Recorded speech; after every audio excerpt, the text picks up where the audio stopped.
Vous le connaissez, Pérod Sterrin, avec Périclès, il assume injecter de l'argent, par exemple dans Nemesis, injecter de l'argent dans la politique française avec les finances Marine Le Pen, l'extrême droite française, etc. Et je crois même qu'il a acquis des médias Twitter, je crois Serfia. Je crois que vous connaissez Serfia, les mecs, non? Pierre-Edouard Sterrin a racheté ce média. Je crois qu'il a acheté aussi le Canon français. Donc c'est des banquets buffets entre français de souche. Bref, on va écouter. C'est parti. On écoute. Semble être parfaitement légitime. Pour vous répondre peut-être en 2 points. Le premier point, de façon macro et un peu simplifié, j'ai aujourd'hui une structure de tête. Donc moi, personne physique, je suis propriétaire d'une société en Belgique qui chapeaute la totalité de mes activités, qu'elles soient... Dites-vous les amis, c'est le fondateur de Smartbox. Donc je sais pas si vous connaissez Smartbox, c'est des coffrets. C'est des coffrets que tu offres entre collègues d'entreprise ou ta mère, ton père, je sais peu importe, pour faire des massages, cure thermale ou je ne sais pas quoi. C'est le fondateur. C'est le fondateur. Donc vous avez peut-être acheté un produit de ce terrain pour aller offrir à ton collègue de travail. Voilà. Et voilà. Professionnel ou philanthropique. Cette structure de tête a différentes filiales, notamment une filiale qui se consacre à tous mes projets d'investissement, où je passe la quasi-totalité de mon temps, et mes projets de création d'entreprise. Cette filiale gagne de l'argent régulièrement et en remonte une partie chaque année dans ma société de tête belge. Une fois arrivé là-haut, j'utilise une petite partie de cet argent pour pouvoir me rémunérer. La somme, j'évoquais la somme tout à l'heure, et une autre partie de cet argent, une partie bien plus importante, est utilisée aujourd'hui pour financer les deux structures, les deux principales structures philanthropiques que sont le Fonds du bien commun et Périclès. Ah, Périclès est vu comme un truc philanthropique, pardon, what the fuck. Donc voilà le circuit, j'ai une structure qui est la structure d'investissement qui gagne de l'argent chaque année, qui remonte cet argent à ma holding belge, et ensuite cette holding belge redistribue de façon régulière cet argent à ces deux structures philanthropiques. Ensuite, deuxième partie de ma réponse, sur les raisons techniques qui font que les choses ont été faites de cette façon-là. En fait, vous les avez déjà invités, mes associés, à vous répondre de façon précise. Je n'ai pas la réponse technique à cette question qui, à nouveau, me semble être légitime. Et je me ferai fort dans les heures ou les jours qui viennent que vous ayez tous les éléments à votre disposition pour comprendre la raison pour laquelle ce mécanisme a été mis en place par mes équipes et leurs conseils. Mais ça se voit quand même que le mécanisme il est flou, hein. Là on sait pas où va l'argent ou je ne sais pas quoi. Le mec qui nous explique, qui donne à une association, bon ok c'est assez simple, mais là on parle d'autre chose. Holding belge, filiale, structure ou je ne sais pas quoi, c'est un labyrinthe ma gueule. C'est un labyrinthe. Comment tu peux être milliardaire et ton micro est plus la merde? C'est vrai, c'est une très bonne question les gars, c'est une très bonne question alors que mon micro à moi, et je ne suis pas milliardaire, est meilleur que le sien. Voilà. Je vous en remercie vivement parce que nous y avons passé beaucoup de temps avec vos associés et l'un n'avait pas connaissance et l'autre ne savait pas. Et donc... En plus, ce qui me fume les mecs, c'est que, en fait, en France en tout cas, on va vivre dans un pays où l'influence politique se cache derrière des montages que même les sénateurs, parce que là c'est au Sénat, que même les sénateurs ont du mal à suivre. Le mec qui nous a expliqué je ne sais pas quoi, je ne sais pas où. Mais frérot, désolé, hein, t'as de l'argent privé qui va financer des médias, qui finance des élus, des influenceurs aussi politiques. Je pense notamment à Nemesis, mais peut-être d'autres personnes. Des idées politiques, enfin ça fait peur tout ça les mecs. Hein. Il met son argent dans des jets privés sûrement. Pas que, hein, franchement pas que. Après vous allez attraper ma veste, vous allez me dire que monsieur... comment il s'appelle putain comment il s'appelle le milliardaire de gauche? Enfin, il est même pas milliardaire, hein. C'est un multimillionnaire, mais il est pas milliardaire. Son nom m'échappe. What the fuck? Pigasse, merci, Pigasse. Bah, Mathieu Pigasse, vous allez me dire, c'est la même chose aussi pour lui. Après, les amis, on a quand même une différence entre Mathieu Pigasse, qui, même s'il est au service du capitalisme, parce qu'il a quand même envie d'avoir un retour sur investissement, entre Mathieu Pigasse et Édouard Sterrin, qui parle de l'identité française, il est xénophobe, islamophobe et tout le tralala. C'est pas la même chose. Genre vraiment, on n'est pas sur la même personnalité, quoi. Merci pour le sub, monsieur Almond Bank. Merci, mon gars. Comme nous-mêmes, nous travaillons sur la transparence des financements, nous sommes évidemment extrêmement intéressés. Si quelqu'un, quelque part, peut avoir la réponse à ce modèle de financement de fonds de dotation dont je redis qu'il a été qualifié d'atypique, en tout cas ne correspondant pas à la loi, c'était mots de Dauphin. Attends, je vais le rajouter. Nous serons évidemment extrêmement preneuses et avec plaisir. Je vous entendais. J'ai bien compris que le mot métapolitique était un peu l'élément de langage. Il a été largement employé par M. Rérol, M. Wallet, pour éviter de dire politique. Mais les activités... La métapolitique désigne la sphère particulière de la politique se donnant pour fin de façonner l'espace politique lui-même en modifiant son paradigme idéologique. La métapolitique. Philanthropique que vous menez. Le mot est compliqué, quoi. Sont encadrés par la loi modulo ce qu'on vient de se dire sur ce modèle de financement atypique. Évidemment, vous avez percé le plafond de verre médiatique en France, notamment à l'occasion de la révélation par le journal L'Humanité à l'époque. Vous en aviez sorti le meilleur quelques jours auparavant dans d'autres journaux sur le projet Périclès, patriote, enraciné, résistant, identitaire, chrétien, libéraux, européen, souverainiste, qui est donc un projet, je ne sais pas s'il est métapolitique ou politique, mais en tout cas, qui est un projet qui, évidemment, interroge sur le lien avec la philanthropie. Moi, je voudrais revenir là-dessus, parce que dans les documents qui ont donc été versés à la connaissance... Attends, le journal L'Humanité a publié une enquête intitulée Périclès, le projet secret pour installer le RN au pouvoir. Elle révèle l'existence d'un projet lancé. T'as le problème. Eh putain, quand l'extrême droite va passer. Oh là là, si l'extrême droite passe. Si Bardella il passe, pardon. Mais les milliardaires comme Bolloré et Stérin, ils vont se faire de ces passes, les mecs. Ils vont se faire de ces. Comment on peut stopper ça en vrai, le chat? Comment on peut stopper ça, putain? J'ai l'impression que l'argent ne suffira pas. Il y a un truc, il y a un sursaut citoyen qu'on peut opérer, le chat. Je sais pas si vous voyez ce que je veux dire. Il y a un truc à faire.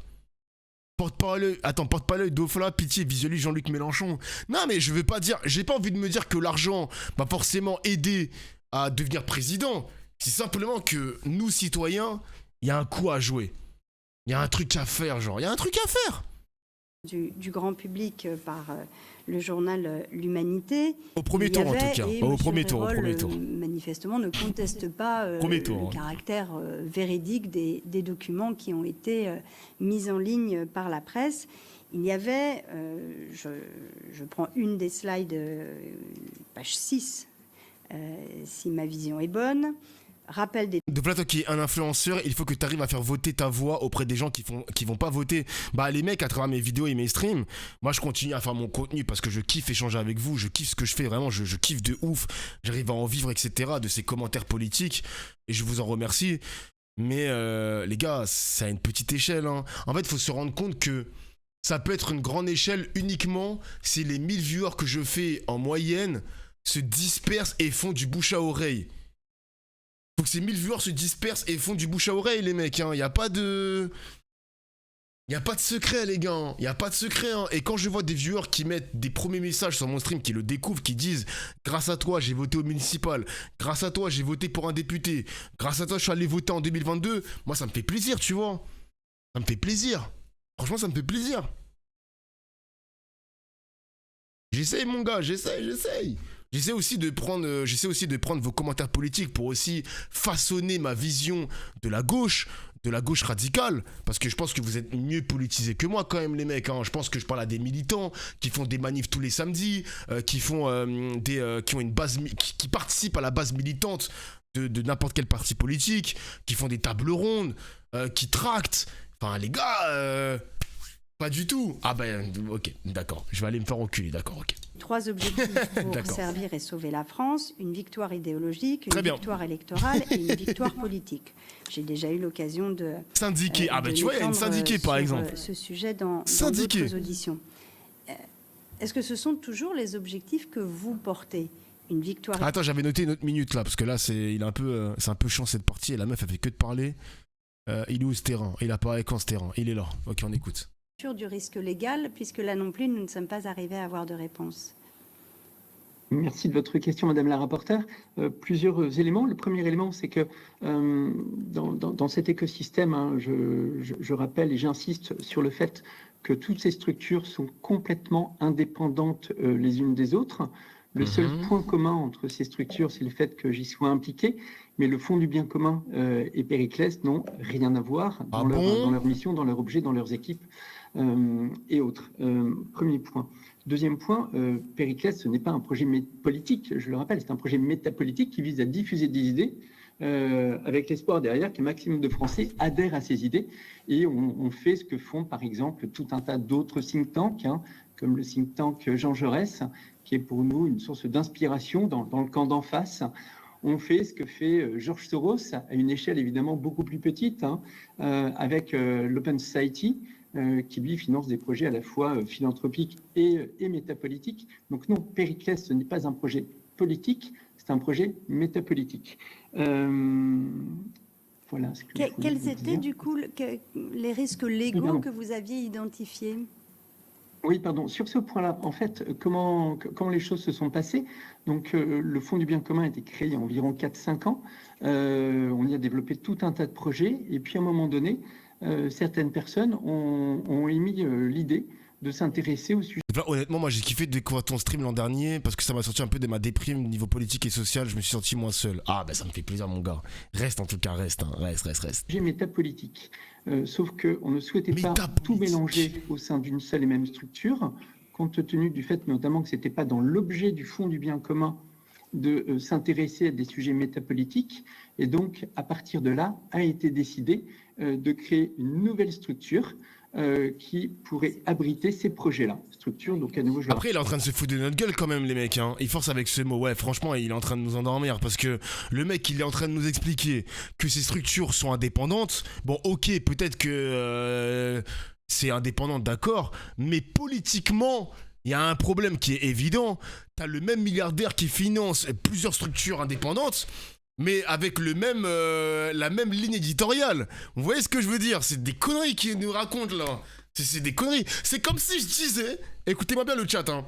C'est comme si je disais que j'ai 3 chaînes YouTube, 3 logos différents, 3 noms différents, Dofla TV, Corazon TV et Luffy TV. Mais derrière, c'est moi qui paye tout le monde et c'est moi qui choisis la même ligne éditoriale. C'est moi qui recrute l'équipe, etc. Y a rien d'indépendant, mon gars. Y a rien d'indépendant, espèce de gros menteur. C'est une dinguerie quand même. Se foutre de notre gueule. Ce mec-là se fout de notre gueule. On est où là? Je rappelle complètement indépendante du Fonds du bien commun. Donc putain, voilà la genèse de la création de Périclès. C'est de la métapolitique peut-être, je sais pas. D'accord. Ce qui est la genèse, qui n'est pas la réponse à ma question sur le risque légal, mais c'est la réponse sur la genèse de la création de ces différents outils. Il fait peur un peu. Sous sa marque. Moi, je pense qu'il nous défonce à la bagarre. Voilà, je lui dis, les gars, je pense qu'il nous arrache la tête. Vu apparaître la création d'une association, d'un fonds de dotation. Voilà. Honnêtement. Puis la fermeture de tout ça, et puis la recréation d'une SAS, d'une association. Mais on va rester sur Périclès. Possible. Je vous pose la question parce que, évidemment, c'est troublant qu'à l'intérieur d'un fonds de dotation dont la nature est d'être un objet de philanthropie, il puisse y avoir des sujets de travail. Avec sa tête de faible. Monsieur Xavier Dupont du Ligonnès, il avait une tête de faible. Et pourtant... Il y a beaucoup de mecs qui ont des têtes de faibles, mais c'est des putains de psychopathes, mon gars. Attention. Objet de travail, objet de financement. Des gars. Qualifié de métapolitique, j'ai bien entendu. J'avoue que quand je lis victoire idéologique, victoire électorale, victoire politique, je n'arrive pas bien à saisir la frontière entre métapolitique et politique. Mais je vous pose la question parce que lors d'une... C'était un document de travail, hein, pardon. C'était un document de travail, c'est pas, je pense, la version officielle ou le rapport annuel ou la brochure de Périclès. Hein. D'accord, qui n'en fait plus. Non, ça c'est le Fonds du bien commun, qui n'en fait plus. Mais on espère qu'il nous laisse. Son grand sourire, putain de merde. Non, je vous pose la question parce que dans l'une des dernières interviews que vous avez données, alors c'était évidemment intéressant en termes de calendrier, puisque c'est une interview qui est parue en France, si ma mémoire est bonne, le jour des élections municipales. Oula. Évidemment, un moment démocratique important où Oula. vous avez eu l'occasion... pardon, je vais faire de la traduction en direct, hein, puisque c'est un article du New York Times. Vous avez eu l'occasion de donner corps et sens à vos idées et votre engagement de droite et conservateur, je vous cite, par exemple en expliquant que vous étiez plus à droite que l'extrême droite sur l'immigration, que vous ne vouliez... Il est plus à droite que l'extrême droite sur l'immigration. What the fuck, man? N'oubliez pas que la France, dans 50 ans, soit une république islamique en Europe, ou la seconde après la Belgique. Je ne veux pas que mon pays devienne une république islamique. Islamique? Mais vous avez surtout dit, nous avons accompagné la formation de 4000 candidats aux élections, candidats de droite aux élections municipales, via notamment l'organisme Politicae, sur lesquels, de nouveau, on va l'appeler Politicae, parce que lui aussi est multi-objet et multi-nom. Il a formé 4000 candidats de droite au municipal. Institution de formation des maires, il est financé par le milliardaire Pierre-Édouard Stérin via l'institution, enfin l'organisation Périclès. L'institution entend accompagner les candidats aux élections municipales par le biais de conseils de formation sans affiliation partisane. Oh là là, sans affiliation partisane, mais arrêtez de nous foutre de notre gueule, wesh. Quand vous dites nous, comment ça? C'est finalement qui le nous? Merci de vos différentes questions, Madame la rapporteure. Je vais répondre en plusieurs points. Premier point, j'éviterai bien évidemment pendant cette commission de rentrer dans un débat d'idées, un débat politique. Deuxième point, je ne décide pas du jour de publication des articles. L'article, enfin en tout cas la journaliste du New York Times m'avait interviewé 4 ou 5 semaines de mémoire avant la publication de cet article qui devait sortir beaucoup plus tôt. Donc, c'était leur choix de le sortir le jour de l'élection. Je n'ai pas la main sur New York Times, je n'en suis pas propriétaire. Ça nous arrive à tous, rassurez-vous. Mon troisième point, juste pour remettre dans son contexte, et même si je ne veux pas rentrer dans un débat d'idées, vous avez cité un petit morceau de l'article du New York Times, mais je voudrais tout simplement vous confirmer qu'effectivement, comme 90% des dirigeants de droite comme de gauche des 193 pays qui existent dans le monde, je suis en faveur de la remigration des étrangers délinquants, sans papier ou au chômage depuis plus de 12 mois. Voilà, donc je suis à droite de l'extrême droite, puisque l'extrême droite, en tout cas celle qu'on qualifie ainsi en France, n'est pas en faveur de cet élément-là. Waouh, ah ouais, c'est... Ah ouais, il assume totalement, putain. Ah ouais, quand même. Continuer sur ce sujet politique en 2 secondes, parce que ce n'est pas l'objet de cette commission. Je suis par contre à l'extrême gauche, de l'extrême droite, sur les sujets économiques. Ça ne vous aura probablement pas... Il est à... Attends, mais ça veut dire quoi ça, les mecs? Il est à l'extrême gauche de l'extrême droite sur les sujets économiques. Ça veut dire quoi? Genre, ah, mais ça veut rien dire, non? À l'extrême gauche de l'extrême droite sur les sujets économiques. What? Échappé. Et ce qui fait qu'au final, entre toutes ces extrêmes, je finis par me retrouver au centre de la droite, ce que j'évoquais au début. What? Vous êtes à l'extrême centre de la droite. Eh, son sourire, il me rend ouf. Ou à la droite de l'extrême centre, peut-être. Recentrons-nous sur la philanthropie. Non mais le mec, il nous dit qu'il est au centre de la droite ou à l'extrême gauche de Madame je sais pas quoi. Et dans le même temps, il nous parle de rémigration, de république islamique, de peur identitaire ou je sais pas quoi. Il a formé plein de candidats de droite. Qu'est-ce qu'il nous raconte là? Il veut nous whippin. Je crois qu'il veut nous endormir les mecs. Hein. Il veut nous endormir. Mais il y a une chose importante les mecs. Attendez, il faut que je vous montre sa gueule. Regardez-moi son sourire maléfique. En fait, il y a une chose qui est très importante le chat. C'est que maintenant l'extrême droite est tellement modernisée. Ils vont plus se présenter avec un crâne rasé, un brassard ou je sais pas quoi. L'extrême droite aujourd'hui, c'est des mecs comme Stérin qui vont arriver avec des PowerPoint, qui vont t'expliquer que j'ai une holding ou je sais pas quoi, qui vont avoir une école de formation, des fonds de dotation, etc. L'extrême droite s'est modernisée à la mort, genre. L'extrême droite s'est modernisée à la mort. C'est terminé maintenant l'extrême droite du temps d'Hitler, de la Seconde Guerre mondiale ou je sais pas quoi. C'est tout nouveau maintenant les mecs. Hein. Ils nous embobinent avec ces bobards. Mais oui mon gars, mais oui. T'as des mecs comme ça sous PowerPoint, holding et tout, mais le fond va toujours rester la même. Décider des populations comme un danger. Voilà, ce sera toujours la même chose. Ce sera toujours la même chose, les mecs. C'est un néo-facho. Oui, voilà, c'est ça. C'est ça. Enfin, l'extrême droite d'aujourd'hui, c'est plus des mecs qui viennent, qui vont casser ta porte d'entrée ou je sais pas quoi. C'est juste des mecs qui vont te dire que ouais, je suis un philanthrope. Attention, mon costume, il est bien taillé. Je sais, je fais des grands sourires, mon gars. Et ils ont des moyens énormes, en fait. Ils ont des moyens énormes. Elon Musk, à l'époque, Elon Musk, c'est un démocrate. Il est passé à l'extrême droite. Donc là, on parle des républicains. Mais lui, c'est vraiment un identitaire, les mecs. Tu vois les tweets de monsieur Elon Musk. Il est là pour défendre la race blanche. Il défend la race blanche. Parce que, vas-y, les démocrates aux États-Unis, c'est un peu des mecs de gauche. Voilà, c'est une gauche un peu différente de la France, mais ça reste des mecs de gauche sur le spectre américain, en tout cas. Les mecs, il a changé, hein. Non. Comment ça, non? Les démocrates, ce sont pas des gauchos. Ah ouais, on va pas faire un débat là-dessus, les mecs. Vas-y, Merlich, mais vous voyez bien ce que je veux dire. Vous comprenez l'idée, quoi. Ou à la droite de l'extrême centre, peut-être. Recentrons-nous sur la philanthropie. À droite de l'extrême centre. Alors, du coup, à la transparence et à la philanthropie. Voilà. Nous avons formé. Sur la formation.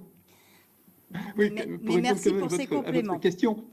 Ouais, quand j'évoque ça, en fait, donc Politicae, qui est cette structure de formation que nous soutenons, nous sommes très heureux de soutenir, est une structure qui vise à aider des personnes issues de la société civile, donc des gens qui travaillent dans quelques activités que ce soit, à s'engager en politique. Mon rêve était de devenir milliardaire, j'avais besoin de me construire un monde meilleur.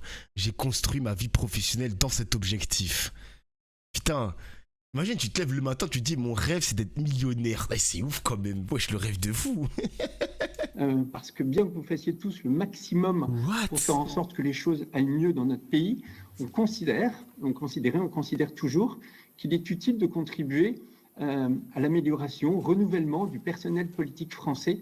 Et c'est dans ce cadre-là que Politicae, je crois, a vu le jour. L'idée, c'est donc de permettre de façon assez simple à des personnes qui souhaitent suivre des formations pour ensuite s'engager en politique, de venir suivre ces formations avec un agenda complètement apartisan, puisque vous avez des candidats dans ces écoles à qui on ne demande pas la carte pas la carte d'électeur. Vous allez me faire croire que des mecs de gauche vont dans son truc là? Ah, sonne. Mais pardon, leur opinion politique. Et je n'ai plus les chiffres en tête, mais je crois que Politicae avait fait un sondage et que la quasi-totalité des candidats qui se sont présentés et qui sont d'anciens élèves de leur école se sont présentés sans aucune étiquette politique. Et que la petite minorité qui avait une étiquette. Après, là, il s'escape bien, parce que les gars, faut savoir quelque chose, les amis. Dans la plupart des communes en France, je pense que vous le savez tous, la plupart des maires sont sans étiquette. Donc là, il s'est plutôt bien escape, mais tu vas pas m'endormir, mon gars. Moi, je suis au courant que la plupart des maires, ils ont pas d'étiquette, mais dans la pensée du maire, peut-être que le maire, il a une tendance droite. Donc arrête de nous prendre pour des cons. Arrête tes bêtises, gros. Arrête tes bêtises. L'étiquette politique avait, je ne vous le cache pas, une étiquette politique plutôt à droite qu'à gauche, bien qu'il y ait eu des exceptions. Donc voilà, donc Politicae, que je suis très heureux de soutenir, vise à aider des personnes issues de la société civile à suivre des formations pour éventuellement derrière s'engager en politique. D'accord, merci. Merci. J'ai noté avec... Ah, ça y est, moi j'en ai marre, les gars.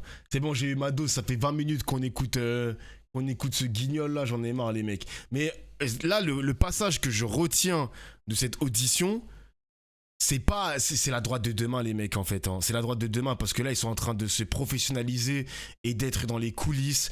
Demain, c'est pas Bardella qui passe à la télé, c'est pas du Zemmour qui crie sur CNews.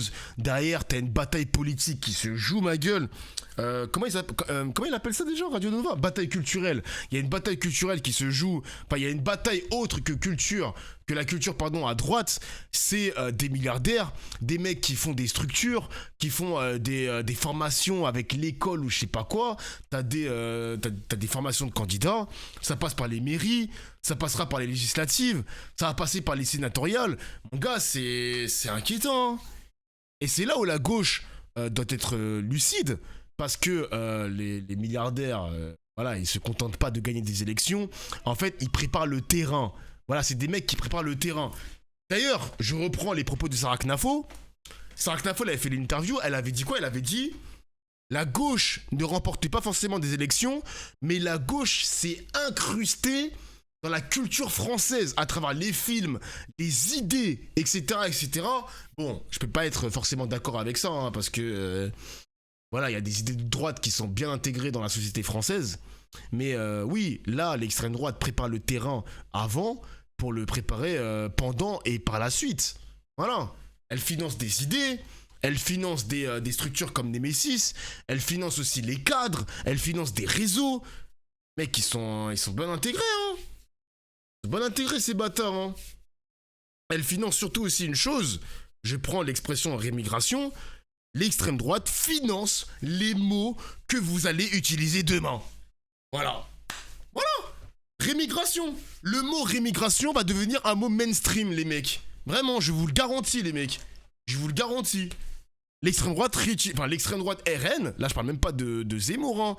Le RN va utiliser les mots de l'extrême droite, la plus extrême droite française possible. Grand remplacement, par exemple, exactement. Elle prépare le terrain. Pas mal ça, j'aime bien. Pas mal, pas mal, pas mal, pas mal. Pas mal, pas mal, pas mal, pas mal. En fait, un milliardaire, je vais vous dire la vérité, le chat, hein, un milliardaire a le droit d'avoir une opinion politique. C'est un citoyen comme tout le monde, tu vois. Mais le fait que son pouvoir peut peser 1000 fois plus qu'un citoyen parce qu'il a l'argent, c'est autre chose. Là, c'est autre chose. Là, le chat, je vous dis la vérité, c'est autre chose. Donc voilà, si la gauche est au pouvoir, j'espère que Mélenchon aura la capacité et le levier pour permettre par exemple une transparence totale des financements privés qui touchent par exemple à l'éducation, aux médias, formation politique comme le fait Sterrin. On verra. Abolition des milliardaires. Eh ben j'espère que ce sera le cas, mon gars. J'espère que ce sera le cas. Parce que si on me dit aujourd'hui que la démocratie, elle permet aux pauvres de voter tous les ans, mais derrière, t'as des milliardaires qui organisent des idées tous les jours. Vas-y, c'est bizarre un peu. Vas-y, c'est bizarre, gros. C'est bizarre. Pro Modo, qu'est-ce qui se passe, Modo? S'il a mis, lui. Qu'est-ce qui s'est passé, le chat, là? Wesh, le chat, là, qu'est-ce qui se passe?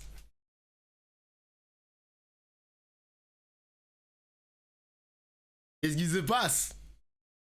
Enfin bref, on va conclure là-dessus les mecs, hein. On va conclure là-dessus au calme.